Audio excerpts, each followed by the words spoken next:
Hey guys, welcome back to my channel. So guys, आज के हमारी क्लास का टॉपिक है वर्ब। वर्ब ग्रामर का एक मेन इम्पोर्टेंट चैप्टर है। विदाउट वर्ब ग्रामर की हम इमेजिन भी नहीं कर सकते हैं। सो गाइस, आज हम इस इम्पोर्टेंट चैप्टर को डिस्कस करेंगे। तो आइए बिना देर की क्लास को शुरू करते हैं। जैसे इसकी डेफिनेशन है, a verb is a word that tells us. A verb वह है जो हमें बताती है क्या, दैट जो अ पर्सन, एनिमल और thing is doing.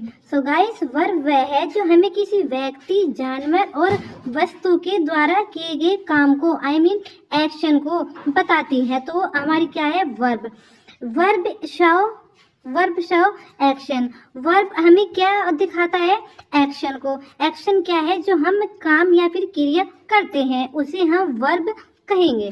So they are also called action word. हम इसको एक्शन वर्ड्स कह सकते हैं, आई मीन कहते हैं। सम वर्ड्स डू नॉट सब एक्शन एंड इंडिकेट एग्जिस्टेंस और state of being like appear, seem, etc. Every sentence must have a verb. So guys, कुछ वर्ब ऐसे होते हैं जो हमें एक्शन के रूप में दिखाई नहीं देती है, बल्कि वो स्टेट के रूप में होती है। जैसे आई एम अ टीचर, तो ये मेरा अवस्था है, ये मेरा स्टेट है, मैं इसमें कोई काम नहीं कर रही हूँ, तो ये क्या हुआ, ये हमारी वर्ब है। सो गाइस, और इसमें कहा है every sentence must have a verb. So guys, प्रत्येक सेंटेंस में वर्ब होनी निश्चित है। तो इसे हिंदी में भी समझ लेते हैं। क्रिया वह शब्द है जो यह बताता है कि व्यक्ति, वस्तु, जानवर क्या कर रहा है। जैसे अभिनव सेब खा रहा है, तो इसमें खाना क्या हुआ, वर्ब। वर्ब को हिंदी में बोलते हैं क्रिया, जो ये बताते हैं कि अभिनव क्या काम कर रहा है। तो किसी इंसान के द्वारा किए गए काम को जो काम वह करता है वह हमारा वर्ब कहलाता है। So guys, next kind of verb. First है a kind of verb, principal verb या फिर मेन वर्ब या फिर फुल वर्ब। ये तीनों एक ही है, main verb, full verb, principal verb. और नेक्स्ट है ऑक्सिलरी वर्ब, हेल्पिंग वर्ब। तो आइए पहले हम प्रिंसिपल वर्ब या फिर मेन वर्ब को डिस्कस करते हैं। जैसे principal verb, these are main verb in a sentence. यह सेंटेंस में मेन वर्ब के रूप में काम करती है। They can stand on their own, जबकि वह अपने दम पर ही हो सकते हैं।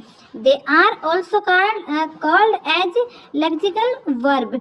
इसे lexical verb, I mean lexical क्रिया भी कहा जाता है। It is from the main verb. All other forms of verb are derived, namely the definitive, past, present and future tense। ये मेन वर्ब होती है, ये अधिकतर हमारे पास जो सेंटेंसेस होते हैं उनमें भूत, वर्तमान और भविष्य काल में प्रयोग की जाती है। जैसे यह मुख्य क्रिया है और क्रिया के अन्य सभी रूपों में भी यह यूज की जाती है। The main verb tells us about the action, state और the subject in the sentence. तो मेन वर्ब हमें सेंटेंस में एक्शन बताती है, स्टेट बताती है और सब्जेक्ट, सेंटेंस के सब्जेक्ट के बारे में बताती है। जैसे example, he reads the book. अब इसमें ही क्या हुआ, प्रोनाउन हो गया। बुक्स थिंग्स हो गई, आई मीन ऑब्जेक्टिव। वर्ब, इसमें ही क्या कर रहा है, वह पढ़ रहा है, तो पढ़ने को क्या बोलेंगे, रीड। तो ही रीड्स द बुक। तो इसमें रीड जो हुआ वो रीड मेन वर्ब है। और ये सब्जेक्ट के अनुसार अगर प्रेजेंट में है तो इसमें एस या ई एस लग जाता है। अगर सब्जेक्ट सिंगुलर है, अगले प्लूरल है, तो फिर इसमें एस या ई एस नहीं लगता। Next, she pull the cart away. वह पुल को खींच रहा है, तो इसी बोलेंगे पुल मिस होता है कुछ वस्तु खींचने को। जैसे ही पुल हो गया खींचना, द कार्ट अवे, तो इसमें पुल क्या हुआ, पुल है इसमें main verb. Next, so guys इसमें जो principal verb I mean main verb है ये 2 टाइप्स की होती है, transitive verb, intransitive verb. तो आइए इसको भी समझ लेते हैं। Transitive verb, a transitive verb is a type of action verb that links the subject with the object, a person or a thing or of a sentence which is receiving the action। इसी transitive verb को सकर्मक बोलते हैं, सकर्मक क्रिया। एक प्रकार की क्रिया है जो किसी वाक्य के ऑब्जेक्ट आई मीन जो किसी सेंटेंस के ऑब्जेक्ट को दूसरे व्यक्ति के साथ जोड़ती है। जैसे देखेंगे भी, जो किसी वाक्य की आई मीन सेंटेंस के ऑब्जेक्ट एक व्यक्ति या एक थिंग्स के साथ विषय को जोड़ती है जो एक्शन प्राप्त कर रहा है। Example, Ram is reading newspaper. Newspaper एक थिंग्स है, राम समाचार पढ़ रहा है, समाचार पत्र। तो राम इज रीडिंग, राम क्या कर रहा है, पढ़ रहा है न्यूज़पेपर। तो ये ऑब्जेक्ट को जोड़ती है यहाँ पर ये वर्ब। आई होप सकर्मक है ये सकर्मक आई मीन ट्रांजिटिव वर्ब आप समझ गए होंगे।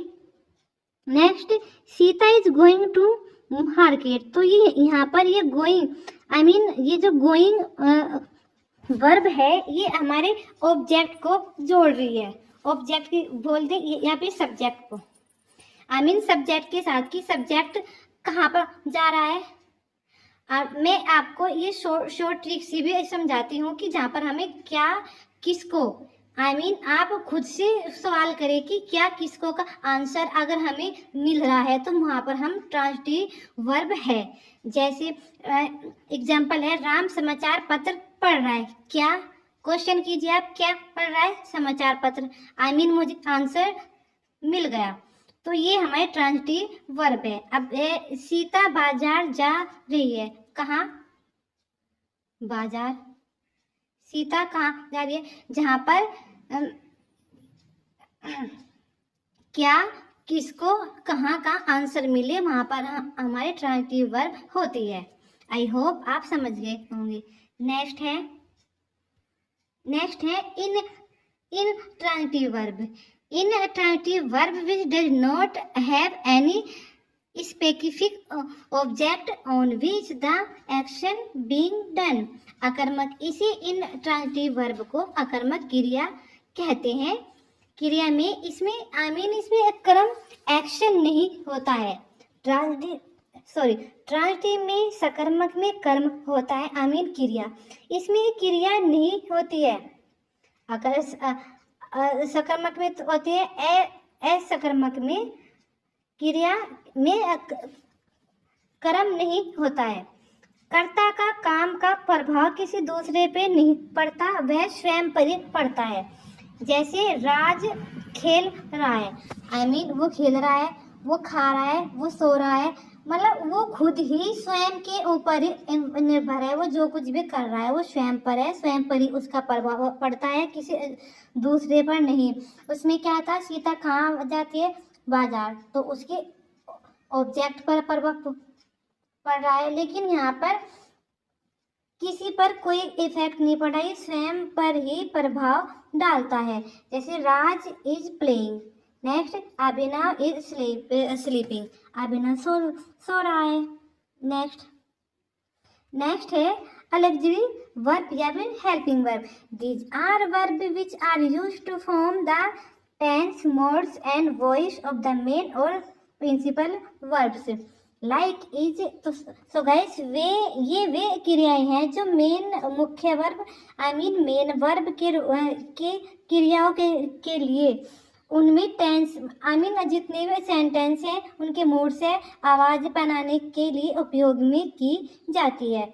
आप बोले ये वे क्रियाएं हैं जो मुख्य या फिर प्रमुख क्रियाओं के लिए तनाव, मूड और स्वर आवाज बनाने के लिए उपयोग की जाती है। जैसे शी हैज फॉलन इल, वह बीमार पड़ गई।